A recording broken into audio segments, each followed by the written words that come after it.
Have you ever felt like your money just has a mind of its own? Well, you're not wrong. Saving money isn't just about math. It's really a battle against your own brain's programming. Today, we're going to unlock the psychological hacks that'll help you win that battle and finally, take control of your savings.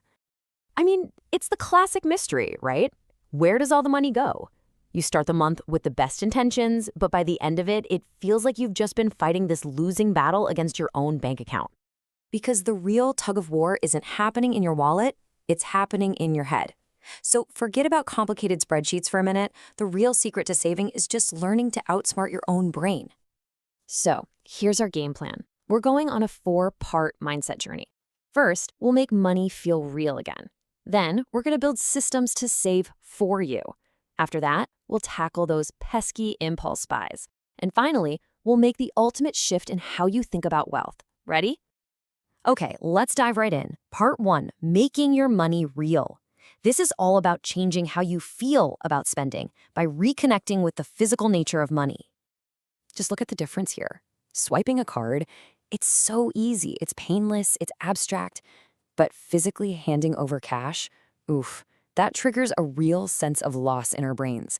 It's a psychological thing, creating a friction that just makes us pause before we buy.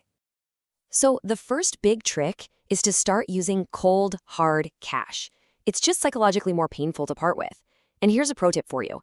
Try carrying only a crisp $100 bill. You'll find you're so much less willing to break that thing for a small, non-essential purchase.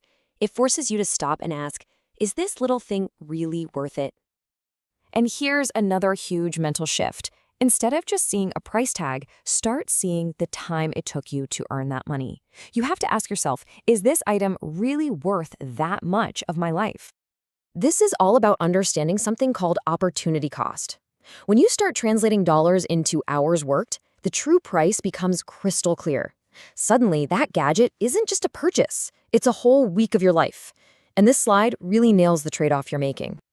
Okay, on to part 2, automating your success. This is where we build systems that do the saving for you, so we can take willpower completely out of the equation.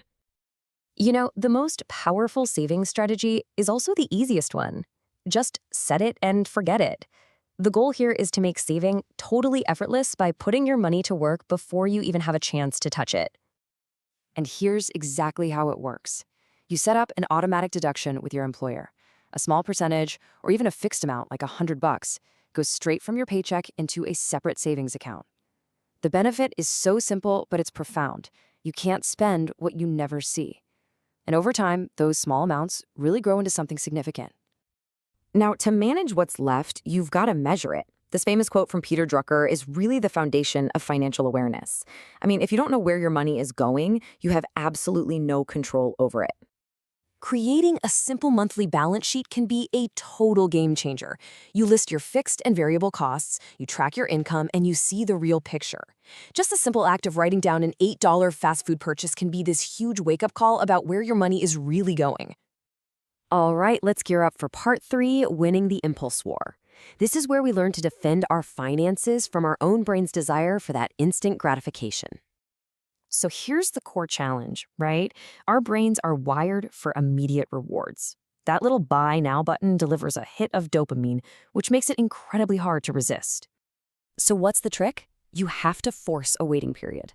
The next time you feel that powerful urge to buy something, just wait. Give it a month. And I promise you, more often than not, you'll find that desire just fades. Or you'll realize you didn't really need it after all. This is the power of delayed gratification. You know, it's kind of like how drinking a glass of water can curb hunger pangs. Well, waiting a little bit can quiet that urge to spend.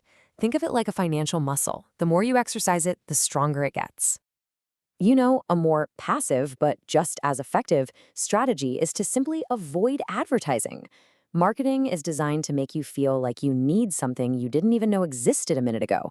So by reducing your exposure, you reduce the number of temptations you even have to fight in the first place. And now for our final section. And honestly, this might be the most powerful shift of all. Part 4, the ultimate financial shift. This is about completely reframing your relationship with money.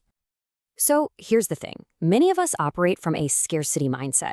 We're constantly asking, what can I cut? And while that's important, an abundance mindset asks a much more powerful question. How can I earn more? It's a huge shift from playing defense to playing offense. Just think about it for a second. Trying to trim $300 from your existing budget, cutting your phone plan, insurance, fund money, that can be really difficult and just draining.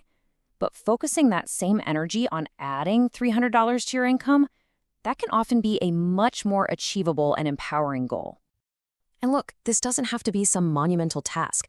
It could be as simple as asking for more hours, or starting a small side business based on a hobby, or just investing in yourself by learning a new skill that makes you more valuable out in the marketplace. So let's just recap the core principles real quick. Make money real by using cash, automate your savings to bypass your own willpower, delay your purchases to conquer that impulse, and most importantly, shift your focus from just cutting costs to actively increasing your income. And all of this brings us to the final essential question you should leave with today. It really ties everything together. When you stop and you really think about it, what is 1 hour of your time, 1 hour of your life truly worth? Answering that one question will change the way you spend forever.